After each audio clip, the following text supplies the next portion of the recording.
KFC Bowls for 6 people for less than $12.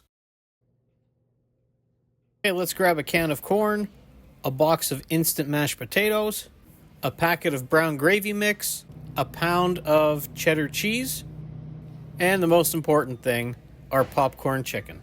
Okay, now that we have all our ingredients assembled, first thing we're going to do is make mashed potatoes.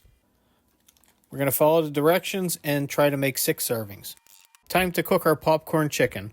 Directions say it needs to be 450 degrees in the oven for 12 minutes. We'll pour in our gravy mix and then stir in a cup of water. Heat it up on medium heat till it starts to bubble, and then we'll turn it down and simmer for about a minute. Drain the liquid from our corn and heat it up in the microwave for about 90 seconds. 12 minutes are up.